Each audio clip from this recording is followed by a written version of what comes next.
We're We here. are up at our lot. We wanted to give you a look at the view before we start building and tearing it all up. We took the day to drive up to the lot and take a peek at how much snow there is, and there's a lot of snow. There's a lot of snow. What do you think, like 4 feet? Yeah. There's this sweet crust of like 4 inches of hard stuff. Then if you step through it, it's just sugar until you reach the bottom. So it's doing this is kind of like standing in quicksand right now, which is a cool Utah thing where the snow's really dry and you can drown in it.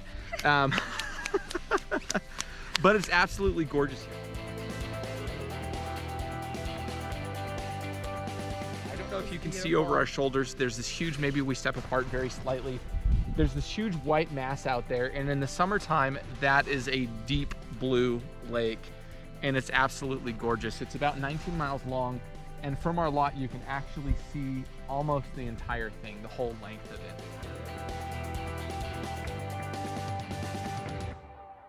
Not quite a year ago, in like May, we came out here and we spent a day with a real estate agent, and she drove us around these hills. We looked at several available empty lots, and this one was our favorite for a few reasons.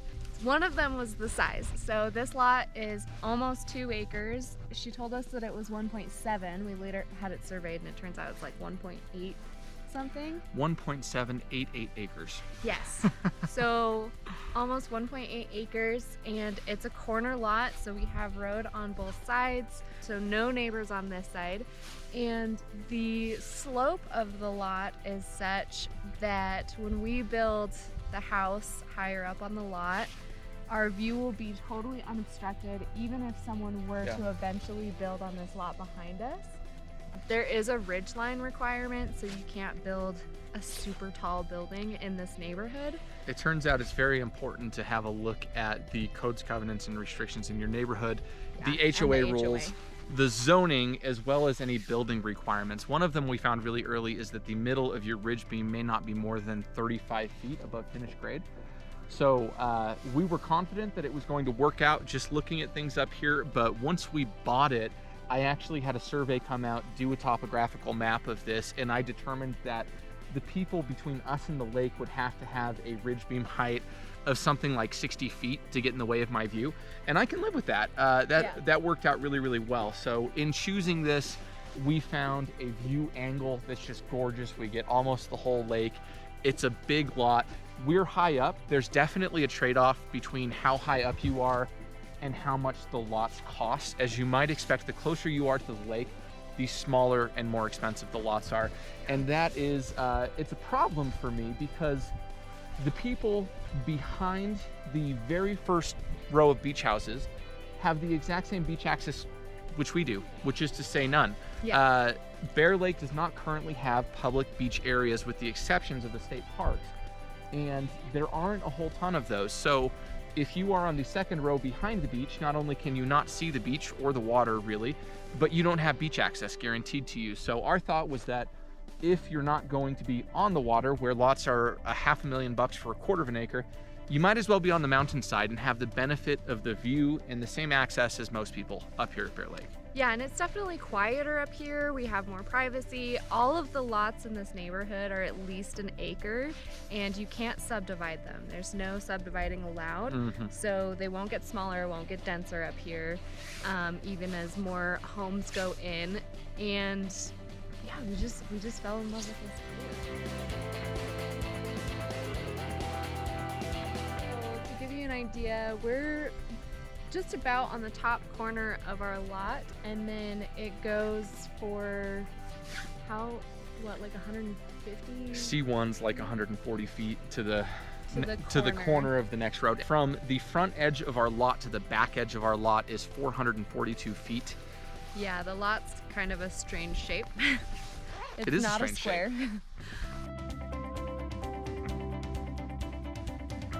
The Salt Lake Valley, for reference, the floor of it is a little over 4,000 feet. Now, most people who live on the east side like we do are somewhere around 4,500 feet of elevation. We're currently just a hair short of 7,000 feet in elevation. So if we use the old rule of thumb that, 4 degrees per 1,000 feet in temperature drop if there's no storm coming through or front or anything like that. It's significantly colder. The snow sticks around significantly longer. Round that out to significantly colder. Yeah. Oh, okay. 4 Well, you want to do the math? Yeah, 20. So, you know, we're a good 10 degrees colder. Yeah, at least 10 degrees cooler up here, which is really nice in the summertime if it's super hot down in the valley. Sometimes that happens. Something that's great is that, you know, of course, most of Utah is sort of a desert climate. It's fairly dry. And I say most of it, all of it is kind of a desert climate. And it's pretty dry. But up here, when the sun goes down, one of the nice things about the desert, depending on the season, is how much it cools off. And it will cool off a solid 35, 40 degrees up here in the evening. So you might have a hot day, and when the sun goes down, you can hang out on your porch. It'll drop down to like a really nice 65, 70 degrees for hanging out outside. Which for some people, like I have a cousin who was telling me that he only likes being up here in July because it's too cold. He likes hot weather, but we really enjoy cooler climates. Like what do you think the temperature is right? It's like 20 degrees. About 20 degrees outside right now. And he's just in a hoodie. Well, the sun is out, and it's dry in Utah, so yeah. It's not that like goes through your clothing and attacks your bones so that you want to cry a little bit cold. Yeah, it's not humid cold that you get in many places. Yeah, it's very dry. So when the sun's out, we have all this radiation from the snow, and really it feels pretty warm out here. Yeah, like I'm actually pretty warm in this coat. Zeus, are you struggling? He's not really sure why Zeus, we're just standing here. But he's kind of tiptoeing on that hard crust surface, and every once in a while he just falls through, or he gets excited and he wants to run. He's forgotten that he can't run on this soft surface, and he crashes through. And I think he's getting a little sick of it. Yeah, I think he's a little sick of it. He smells a shrew underneath the snow right now, and he wants to get it. Digging a hole under the GoPro's tripod, and it might come toppling down. Zeus.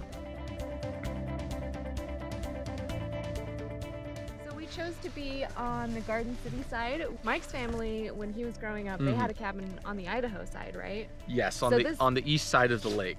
This lake, for those of you that don't know, like half of the lake is in Utah and half of the lake is in Idaho. But we decided to be on this side of the lake, partially because I grew up coming to Garden City, and there's a lot more to do on this side as far as like fun restaurants, raspberry groceries shakes, and restaurants, and there's more people than campground. It's a little more built out, which may or may not be a good thing. I feel like the beaches are more sandy on the Utah side. On the Idaho side, it's pretty rocky. That's just Utah prejudice is what's coming out of you right now. Allie doesn't like Idaho. She can't stand it. That's not true. That's not Idaho's true. fine. No, Idaho's great.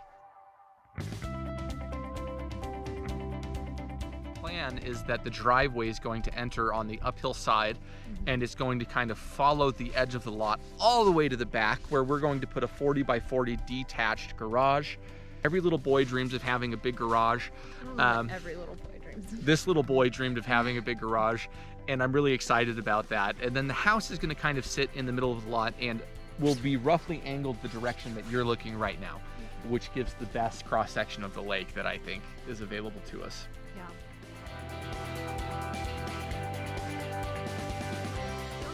The one thing that we were worried about with this lot, the neighbor's house, and the people who live there now didn't actually build the house, so I mean there's no need to be mad at them. So if they wind up watching this, we love you. We love you. We are committed to being your neighbors, and to, you know. But whoever built that house, they built it right on the line of their lot. Like their lot is really big. If you look at the map of the neighborhood, they had so much space to build, and they built right on the edge of their lot. So they're like pretty close to us, and their road kind of cuts through the easement in the front of our lot and like barely like goes through our lot a little bit, which is a little, you know, annoying when you're paying for this kind of acreage and part of it is taken up by somebody else's road.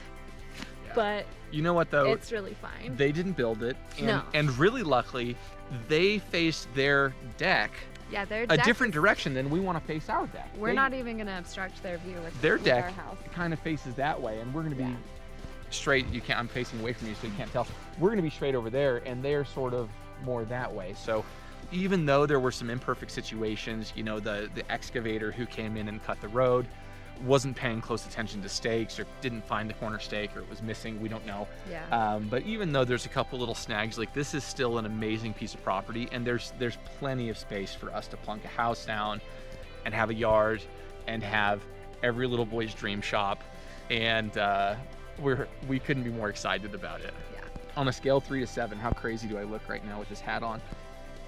I think it's like the hoodie with the snow pants well, that are making listen, you look more crazy. The Olympics are going on right now, and this is the U.S. Olympic team hoodie, so I have to support the athletes. Okay, Zeus, are you sick of it? You want to go somewhere else? Oh, it's a sneak lift. Here he is. Hi. He keeps falling through the snow. Okay, I'll put you.